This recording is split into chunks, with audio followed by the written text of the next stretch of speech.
The Therapy is a Christian podcast is all things mental health and Christ. We specifically talk about how mental health and God are merged together to foster growth, healing, and making mental health a normal conversation. I'm your host, Roslyn Renee, and welcome to the show.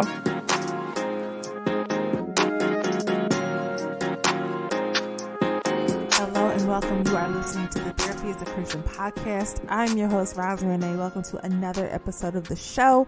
Hi, sisters. I'm so excited to be talking with you all this week. The podcast is coming out a little bit later than normal as I did not get a chance to record last week. We were so busy. And then yesterday I got to mommy literally all day.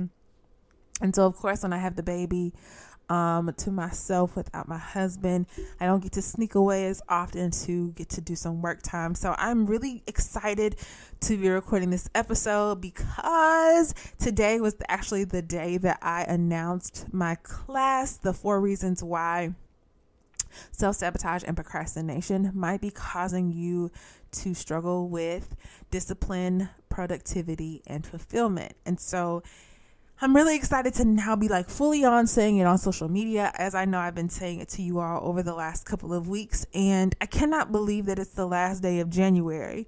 If I had to give y'all a quick reflection of January, as I've talked about on the podcast this month, just easing into the year, I told you all, I think at the beginning of the year, that my word for 2022 was surrender.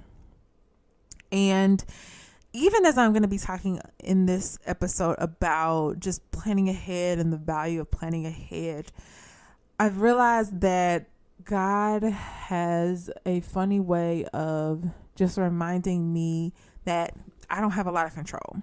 And as hard as it is to describe, this year is really going to be me relinquishing control over everything that I think that I can plan for, can see ahead for, can try to work for. I've been talking to a lot of friends lately about performance and feeling as though you can perform or do things for God to love you. And the more and more and more I've reflected on it, the more and more I realize just how little control I have. And also just understanding deeper that there's not anything more I can do to be loved by God. And I've seen that play out over this month. And it's hard to describe because it's very uncomfortable. And I don't know for most people if feeling the love of God is an amazing feeling. But I also think that when you are trying to rationalize and really deeply grapple and hold on to God loving you without you doing anything extra, from someone who is extremely ambitious and made all A's in school and all those things, there's a very much so connection with achievement. There's a connection with the results. There's a connection with feeling as though if I'm accomplishing something, I'm doing good, especially in the world we live in, where on social media there isn't a lot of discussion of the bad times. And I feel like, especially on TikTok, and I just love TikTok, by the way, there's a very much so rawness of what it looks like to hurt. And even though people may only put out probably a limited amount of that, I think for me, learning how to accept the uncomfortability of God loving you. I was talking to a friend the other day, and I was telling her just how much it is uncomfortable to really walk in the fullness and freedom of Christ because you don't have to do anything. And it's so hard to comprehend at times, but the more and more this year is going on, I'm grabbing it. So as I'm talking about that with planning ahead, I'm going to talk to y'all in very practical ways. But for me, this is going to be a constant thing of remembering that there's nothing I can plan that's going to take God's hand over my planning. And so as an encouragement to you, yes, I'm going to talk about productivity. Yes, I know and believe that I've been put in this position to teach this and share this with women and share what this feels like. But I also want you all to remember that there's literally not an amount of control that you have that can take God's place. It's so hard to say because I think we worry more than we really lean on God for that. But the more and more I've just kind of come to terms with understanding that the favor of God is real, it helps me in my planning to leave room for him to be flexible and be in my life and be just even more in control of what I do. And so kind of like a segue into the value of planning ahead, I'm going to give you a story time. I remember December of 2021, I had just taken my licensure exam that month prior in November. And when December was coming around, I've been in full-time entrepreneurship since last year, July of 2021. And I was just really struggling in trying to figure out what I was doing in my business. And I remember going to God, I went on like a 5-day fast, and the Lord told me to plan for the year. Now, this is what he told me. In instances to say, I've never really, even though I'm a planner, I don't plan that far because I recognize that when I don't have, again, that much control, but also it becomes extremely overwhelming for me to plan that far. And for me, if I don't, quote unquote, accomplish this thing by this certain time that I found habitually I've basically kind of just thrown the whole day, week, month away. And I think what God was trying to show me that in a business, for business, whether you have a side hustle or not, it's important to plan ahead. And so I learned this as a value point, not only for my business, but I saw the value of it personally because I am one person that, if I'm being transparent, my emotions can kind of take over. And I'm learning to navigate through the murky water of emotions and what's real and what's not. Like what's me just feeling something in the moment, or what is me making a decision to kind of just stay in this place. And then working through that in your mental health can be really challenging if you are someone that just is trying to navigate through uncomfortability and not trying to stay perfect and not walk in perfectionism, because most perfectionists, like myself in the past, have this problem with staying boxed into what you know instead of really taking chances on what you don't.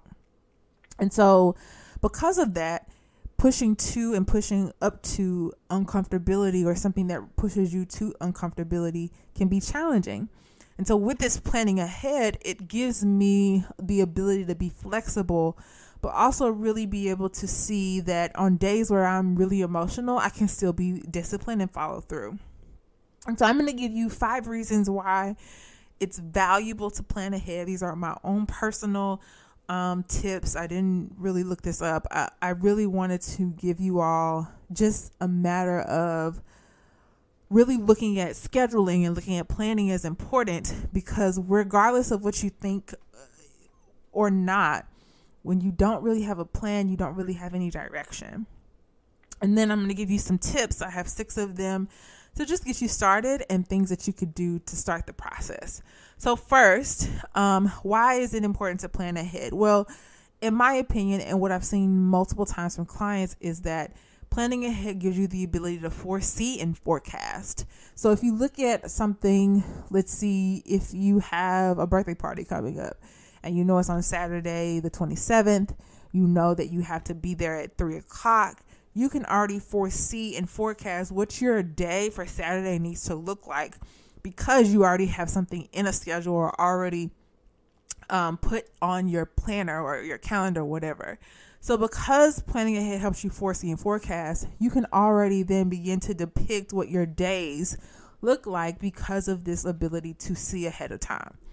The second reason it's valuable to plan ahead is it creates accountability and deadlines. So the same thing I talked about with this birthday party, when you have some layer of accountability and a deadline, you know that up to a certain point in your day on Saturday, you have to be at a certain place. So it creates this urgency to get certain things done for whatever you have to do to get to where you need to be. Same situation for planning ahead. When you plan ahead, let's say you need to go to this meeting, or you need to grocery shop on Thursday evening, or you need to create some ability to go to the gym at 5:00 on Wednesday. Like, you have another layer of accountability. And in Atomic Habits, James Clear actually talks about this, and it's called something intentions, but he talks about how you're more likely to follow through with something when you have a day and a time next to it. The third reason is it keeps idle time away. And I see this so often for clients, but what happens is we're not used to understanding that we can have, like, for example, I had a grad school student that was a client of mine. She had 2 open days in the week where she didn't have classes, so she didn't really plan anything. And she was like, I have these days where I don't have anything to do, but I find I get nothing done. And what happens is when you have no planned time, your idle time becomes just fleeting time that passes you by. That's why people say, I wish there were more hours in the day, because you end up procrastinating a lot of that time because you don't really have anything to look forward to do and get done. So planning ahead keeps idle time away. The fourth reason is when you are really with the value of planning ahead is most of the time people keep everything in their heads. People who don't write things down, or if you're overwhelmed, a natural practice for you mentally might be to just hold everything in your mind, because it might be overwhelming to write everything down or see it in front of you. But in all actuality, as human beings, we think thousands of thoughts in a day. And so when you have one thought of, I need to clean this, and then within the next second you have a thought of, oh my gosh, we need to get butter from the grocery store, and then within the next second you're thinking, I need to pay rent, then the next second you're thinking about an email you have to send, and the next second you're thinking about something that you left at someone's house. Imagine 5 thoughts in a matter of 2 minutes, and that happening constantly. And so when you don't write things down and keep everything in your head, it gets lost in the array. I don't even remember what I just said a couple seconds ago. And so immediately those things can get lost. And so when you don't write it down, you don't have an outward perspective or an external perspective of actually what needs to get done. So I always tell clients, don't keep everything in your head, write it down so that you can be able to refer back to it. And then last and not least, another value of planning ahead is you give space for readjustments. So for me, as I plan the year out, I plan down to the time I'm going to spend on certain things on my calendar, but it also helps me to readjust things. So when things don't get done, I can move things around in my schedule in my week, but also it helps me to really be able to see, okay, that doesn't work. So I talk a lot to clients about gravitating to what works for them. So for me, I'm a fully on digital planner. I don't use any paper for anything. I usually only have Post-it notes for keeping up with prayers or things I want to like remind myself that I can stick somewhere. But most of the time, everything that I do is either in my phone, on my iPad, or my computer. I don't carry paper. I don't carry journals. That took some time to transition to, and not to say like digital planning is the best, because it's not really about the planner you use. It's not about the system you use. It's really about you following through and knowing what works for you. And so really understanding this has helped me when I've created a schedule or some way of doing some form of a habit. I'm more likely to be able to readjust because I know what does and doesn't work. And the same thing goes for clients. I had a client who was once telling me about how she does things, and I gave her some suggestions. She was like, well, I tried it and that didn't work for me. So we're able to make adjustments based on that specifically. So this isn't overwhelming. Let me get into the tips to give you all just an ability to kind of have some wherewithal of how you can start this out with what I talked about, especially if you are already a planner. So I want to talk to you really quickly about starting each day fresh and even starting over. So this was really interesting. However, I know I don't work a traditional 9 to 5, so you have to find the way that works is best for you. And I'll give you 2 sides of this. So the first tip is start each day fresh or even starting over. So I'll give this to you from my perspective now, and then I'll tell you some things I did in the past. So mornings are my thing, but lately I will say I have not been a morning person, quote unquote. Like I have been getting up around 6 every day. I don't know what is happening, sis, but I used to get up like around 5, and I've been going to bed at a good time, but for some reason my body is just not like waking up like fresh, like in a fresh way in the morning time. It's so strange. It's really a hard adjustment, and I'm finding that I get my groove going pretty much towards mid-morning, afternoon. And so this used to be me where I would like beat myself up of not getting up at 5 a.m. and just being like, oh my God, my day is gone completely. But I really have adopted this mindset of starting each day fresh. So no matter what time I get up and start moving, I really look at the day as a fresh day each day, no matter what it is. It doesn't even really matter. However, even if I might have wasted the morning away, because again, like I told you all, I work as a full-time entrepreneur, so I don't have a set schedule. However, there is work to be done. I'm starting over in the day. So like today, for example, usually on Mondays, I go really slow. I spend a lot of time with God. I pretty much trying to take my time. I have a call with my accountability partner on Mondays. So my morning time is really like free flowing.